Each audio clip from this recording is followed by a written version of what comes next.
자, 손배꼽 인사. 안녕하세요. 안녕하세요. 위클리 뱀브리장입니다. 이학범입니다. 현재 20개 진료 항목에 대한 동물 진료비 사전 게시제가 시행 중에 있습니다. 그렇습니다. 저희가 굉장히 여러 번 소개를 해드렸는데요. 원래는 이제 11개 항목이었는데 그게 올해부터 20개로 늘었다라는 말씀을 드렸죠. 맞습니다. 수의사가 원장 한 명인 1인 동물병원을 포함해서 모든 동물병원이 적용받고 있는 규제입니다. 게시 방법은요, 병원 내부에 책자나 인쇄물을 비치하거나 벽보 등을 부착하는 출력물 방식이 하나 있고요. 홈페이지가 있는 경우에는 출력물이 아니라 홈페이지에 게시할 수 있습니다. 맞습니다. 홈페이지에 진료비를 게시할 때는요, 홈페이지 첫 페이지에 띄워두던가 아니면 첫 페이지에 배너를 달아가지고요, 배너를 클릭했을 때 바로 진료비가 소개되는 페이지로 넘어가도록 해야 됩니다. 그러니까 지금은 이 두 가지 방법 중에서 하나만 선택을 하면 되는 거죠. 그렇습니다. 네. 그런데 중요한 거는 이제부터는 양쪽 모두의 진료비를 게시해야 한다고 합니다. 맞습니다. 농림수산식품부가 수의사법 시행규칙을 개정을 해서요, 동물병원 내부 및 홈페이지 양쪽에 모두 진료비를 게시하도록 했습니다. 블로그나 인스타그램 같은 SNS는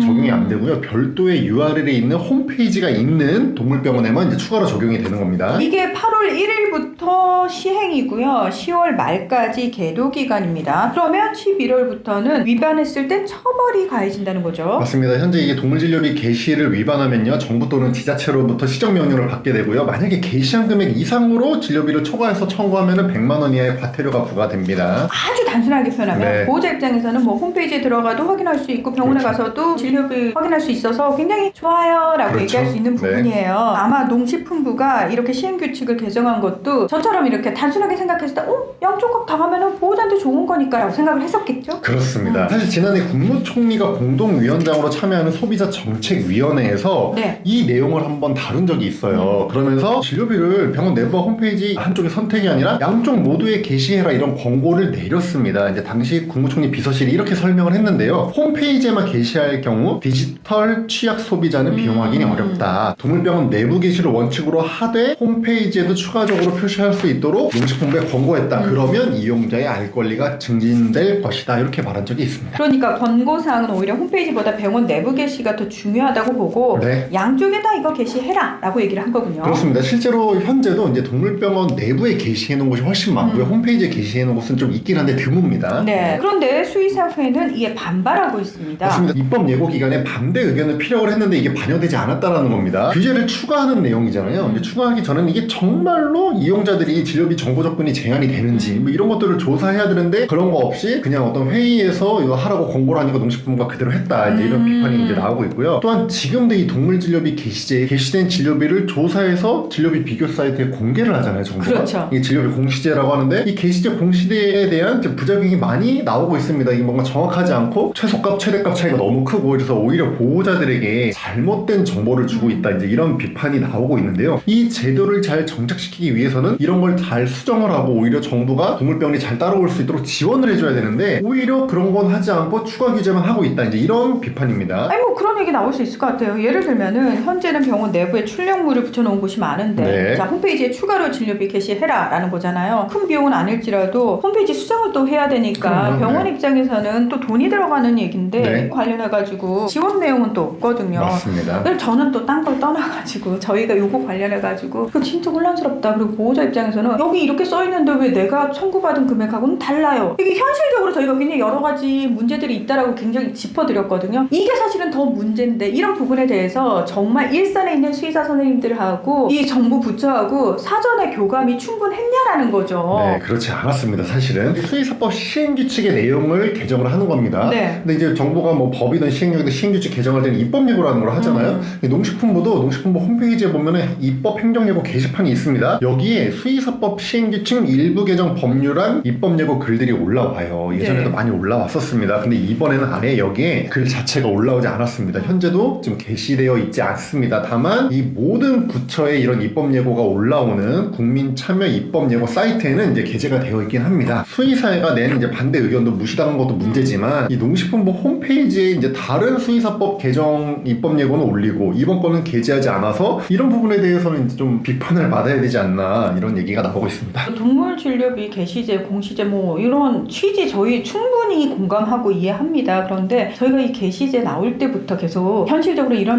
문제점이 충분히 예측이 된다. 그렇기 때문에 급하게 자 저희 정부가 이걸 만들었습니다라고 치적삭기에 골몰할 것이 아니라 하나를 만들더라도 처음부터 좀 제대로 내놔야 된다는 지적 여러 번 드렸거든요. 맞습니다. 아니 처음부터 것도 사실 요것도 완벽하지 않았는데 문제는 일단 해놓고 뒤에 하나씩 고칠게요. 이건 진짜 무슨 누더기처럼 만들어버리는 거거든요. 이런 식의 꼼수 써가지고 이렇게 하나하나를 고쳐나가겠다라고 얘기하는 것 자체가 왜 이런 일을 계속 비효율적으로 할까라는 좀 안타까움이 들어요. 네. 그래서 제발 말씀드리는데 무슨 정책을 하나를 할 때 충분히 시간이 좀 걸리더라도요. 관련자들이 소통하고 좀 토론하고 그래서 좀 제대로 된 걸 만드는 그런 문화가 좀 정착이 됐으면 좋겠다라고 다시 네. 한번 좀 말씀을 좀 맞습니다. 드립니다. 네. 오늘 위클리 벳은 여기서 마무리하겠습니다. 오늘도 함께 해주셔서 고맙습니다. 감사합니다.